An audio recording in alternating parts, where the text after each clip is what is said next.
The following is an Outdoor Channel original production.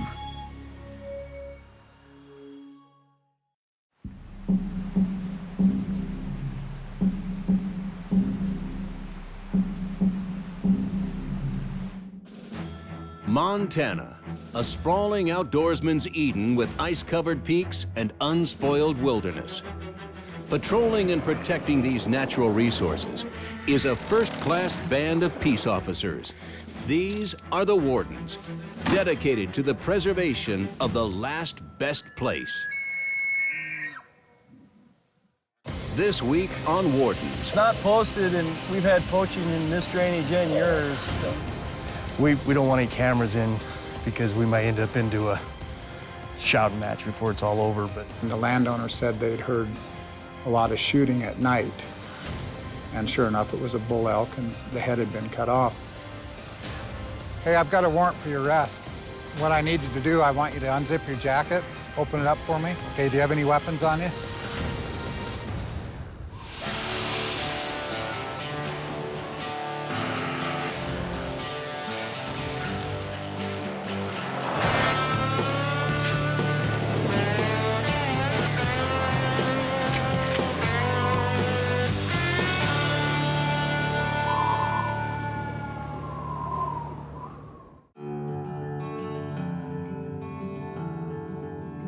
The general hunting season is quickly coming to an end in Montana. It's in these waning hours that sometimes hunters get desperate and cross the line. Region 2 wardens are watching a hunter that appears to have game down on a piece of private land that has limited access for public hunting. he knows who owns this. And pants. He said he's... FG22, FG21. All right. Well, it's not posted, and we've had poaching in this drainage and yours. And this guy, I don't know. I think we're just going to walk over and check him.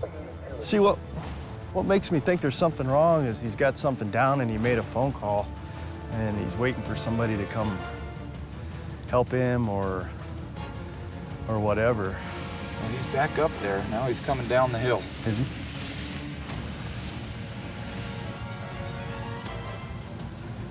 I do not see a gun. Well, the fact that the guy that owns his land is suspended from hunting is another good probable cause thing, isn't it? I do not see a gun, never have. Yeah. Unless he shot it from the vehicle. From the vehicle, yeah. I'm gonna walk over there. The wardens on scene are concerned for several reasons that the entire situation may not be above board. Following their instincts, they make the half-mile walk to talk to the hunter. It's a warden's intuition and experience that often makes the difference in solving complex investigations, like the case Region 5 Warden Lee Burroughs encountered in 2012. Well, this is a great case that really kind of shows teamwork, perseverance, and technology in solving a wildlife investigation. Let's see if... How this Asparagus Point elk case first came about was opening day of archery season. I got a telephone call that evening, and the landowner said they'd heard a lot of shooting at night. I went down to Asparagus Point, had a deputy from Musselshell County assisted me, and we got there about midnight, and all that we found were a couple vehicles. There was nobody around, but it was obvious somebody had been camping there. Went back to the sheriff's office and ran the plate for the registered owner, and it didn't come back to the pickup that it was on, so we, immediately assumed that, somebody had switched plates for whatever reason. A couple weeks later, the landowner, who's right there adjacent to Asparagus Point, called, and I went down there right away. And, Hey, Lee Burroughs, game warden. Hey, how you doing? Good, good. Say I was doing a little hiking up the river here. Uh-huh. I happened upon a bull elk here stashed in these Russian olives.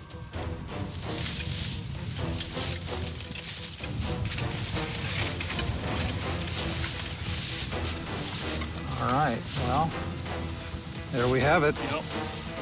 And sure enough, it was a bull elk, and the head had been cut off.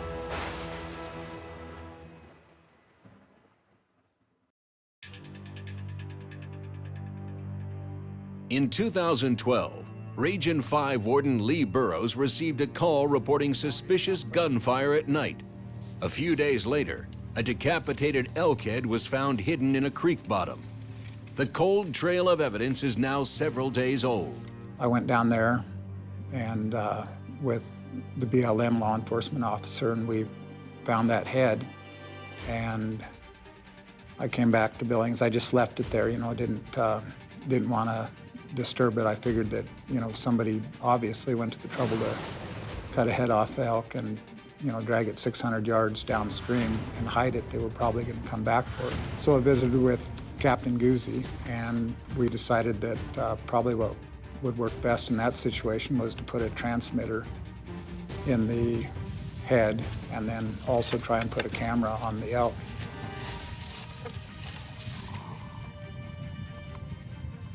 It started out with just an abandoned elk head and actually with a poached elk. Through some information from hikers, information from landowners, a lot of legwork from the game warden. We got a chance to use some fairly modern technology was involved in it. Put it back like it was so they won't suspect anything. And ultimately made the case, and it involved quite a few people. Back in Region 2, wardens spot a hunter on private land that apparently has game down in a limited access area. After witnessing suspicious actions by the hunter, the wardens decide to investigate by getting a closer look. We're gonna go in. This guy that owns this place is suspended for poaching. So we don't want any cameras in because we might end up into a shouting match before it's all over, but we're gonna run over real quick.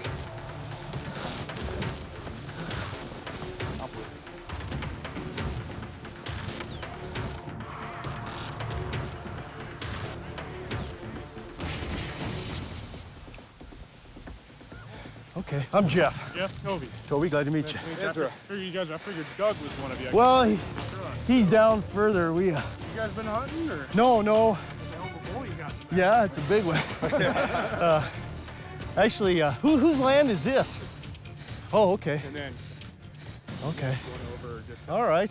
Well, we just saw you up there and wonder what's going on there. Well, he fell. Oh, there's the sheep right there. Yeah, the other one. And we can see you on the cell phone and pulling out your tag and all that. So anyway, we're just checking Hunter. Okay. We're just checking you. Yeah, no, I mean, you're welcome to hike up there if you want. Yeah, we'll look at him. How would you?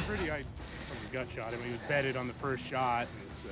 Well, how would you feel about this, Toby, if we come up and help you get it and drag it down? That's fine.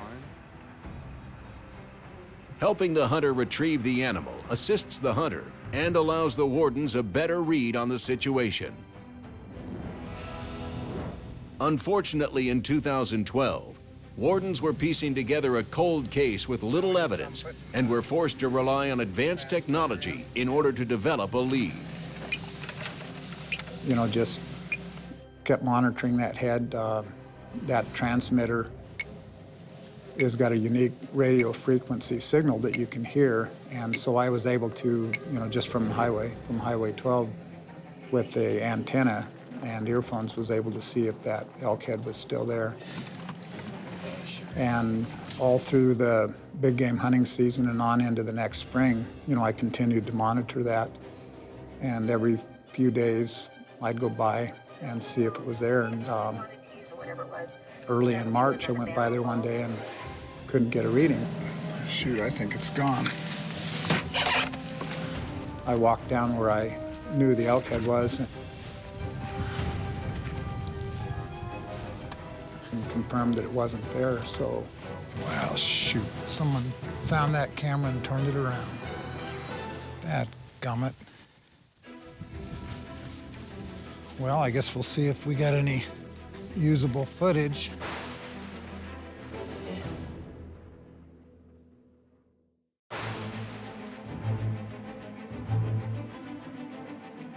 In 2012, Region 5 wardens started an investigation that would last over 6 months. They set up cameras and inserted a radio transmitter into a trophy bull elk head that had been illegally shot and then stashed. Unfortunately, the poacher wisely avoided the camera when he returned for the elk rack. Wardens have one last hope of finding the suspect. They have to relocate the transmitter before it's discovered and removed from the head. So we picked up our gear and then a list of suspects and where they live. So I drove around the Billings area with that transceiver, you know, trying to find the signal from the ground by several different residences and couldn't find anything. So at that point, got a hold of the Fish, Wildlife, and Parks pilot here in Billings. They've got a Super Cub that's equipped for radio transmitters and transceivers, and so we hooked an antenna up to the belly of the airplane. We're good to go. 159.180. And then took off from Billings, and we just started flying in grid pattern. Pretty quick, we're over the town of Shepherd, and we're starting to pick up this signal, so we just keep, you know, making a smaller circle, and pretty quick, we're right over the town of Shepherd itself. So that elk head with that transmitter, we're in the Shepherd area. So came back to Billings, landed, and Captain Guzzi and I jumped in an unmarked vehicle and went out there with handheld transceiver. 400 miles west, near the town of Hamilton, Region 2 wardens approach a hunter in a restricted area. After first contact, they realize the situation is not at all what it appears to be. Well, it's hunting season, and we were coming down the highway and looked over and saw a vehicle and looked up on the ridge and saw Hunter's orange and put the glasses on him, and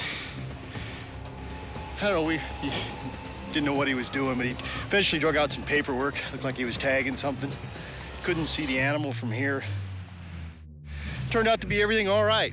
He killed a sheep, had a sheep license, did it right. Sad thing is I don't know if you could see the other sheep on the hill, but there's some other sheep up there, and they're all coughing. They have pneumonia. They're gonna die, most of them. That ram, he's been watching for about a week, and he finally harvested it, but it was coughing too when he shot it, so he probably saved it a long, agonizing death by deciding to harvest it. So you got a nice ram. It's like winning the lottery. Yeah. I've been putting this since 95, probably got it. Well, yeah, I came up and looked for him this morning. I drove all the way back in onto the ranch, and to be honest, the roads are getting a little dicey, and came back down here, and it was snowing so hard. I back out on the highway looking for him, and then finally found him, and came in here and, you know, tried to find a spot where I could get out and, you know, hike up a little bit without him seeing me, and got down there, and, you know, there he was with another smaller ram and a few other ewes, and yeah. Unfortunately, the final shot was right above the cliff there, and he went 40 foot down. But securing a bighorn ram sheep tag is a rare trophy hunting opportunity in most states. Huntable populations in western North America have been impacted due to many herds contracting pneumonia. Montana Fish, Wildlife, and Parks biologists work hard at limiting pneumonia's effects on Montana herds. The result is opportunities like this to hunt world-class bighorn sheep in Montana. And like I said, he'd been healthy for the last 5 days. I've seen him every day, and then today he started coughing for the first time. So I figured he was the ram I wanted, and better do it now. Done good, buddy. Yep. Drawing a bighorn ram tag is nearly a once-in-a-lifetime opportunity, and this hunter took full advantage of it. He scouted, secured landowner permission, and tagged the animal upon harvest. Best of all, the wardens were present and able to help in the recovery of his trophy. Congratulations. Thanks for letting us. Well, thank you guys very much. Back in Region 5 near Billings,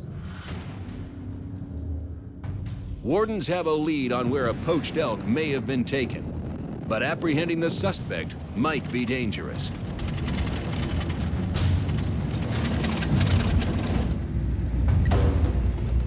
The signal was coming from a specific residence in Shepherd, so we went to district court and obtained a search warrant to retrieve the transmitter. Montana Game Wardens, it's a search warrant. Game Wardens. We executed that warrant at that residence in Shepherd, and sure enough, we found this elk head, and as we knew, it had the transmitter in it. We also found some other evidence that helped us with our investigation. The individual whose residence we executed the search warrant at told us who shot that elk. We then obtained an arrest warrant for him.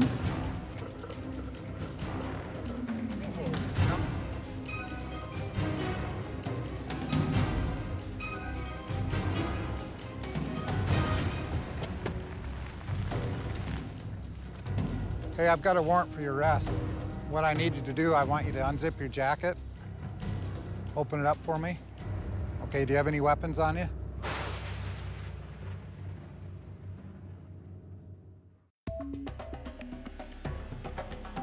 Region 5 wardens are serving the arrest warrant on a 6-month investigation of a poached trophy bull elk. Using a transmitter, they located the suspect near the town of Shepherd, just northeast of Billings. Confronting a poacher is sometimes dangerous, since they're likely to have guns close by. Warden Lee Burroughs approaches the suspect with proper officer caution. Got a warrant for your arrest. What I need you to do, I want you to unzip your jacket, open it up for me.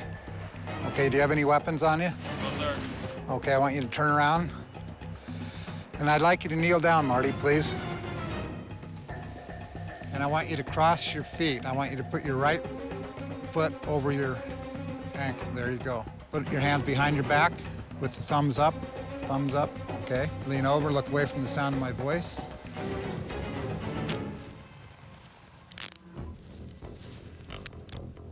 Took him to Yellowstone County Jail, and this individual never did admit to shooting this elk. By that point, we developed, a list of 5 individuals, and through interviews with those individuals, they, told us that this individual was there, that he'd shot the elk, that he had been hunting. Okay, where do you want him for now, Woodrow? Okay, is he staying with us? He will be for several days. For several days? Yeah. Okay, you got papers for him so we know what we're doing? Yep, I do. I've got that arrest warrant. You wanted to put him in the holding cell here? Yeah. Through interviews, statements, witness statements, that we were able to charge this individual with a felony.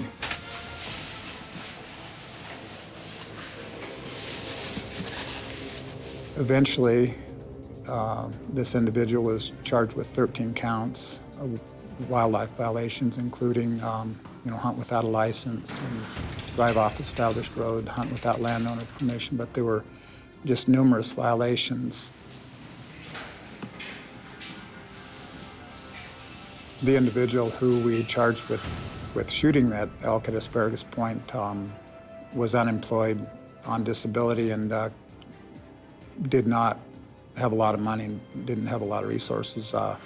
He had a public defender, and this public defender was very good at working the judicial system, and we had several motions to suppress evidence, and we weathered all of those, and in the end we accepted a guilty plea on this guy's part. That was satisfying, very satisfying.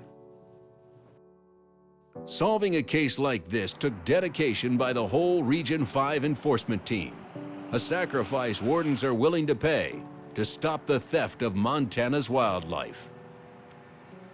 Through this whole case, there were 7 individuals charged with 27 counts of wildlife crimes, all the way from fishing without a valid license, driving off of established roads, to unlawful possession and hunting without a valid license. So, it was a great case that just showcased the fact that, with technology, persistence, perseverance, and teamwork, you can solve these crimes. Montana game wardens are resourceful when it comes to investigating cases of game theft. With the help of concerned citizens, advancements in technology, and dogged persistence, their conviction rate is exceptional. But they can't always do it on their own. If you have information pertaining to a wildlife crime committed in Montana, please contact your local warden. It sometimes takes just a small piece of evidence to turn the tables and help solve a case that protects our cherished wild resources.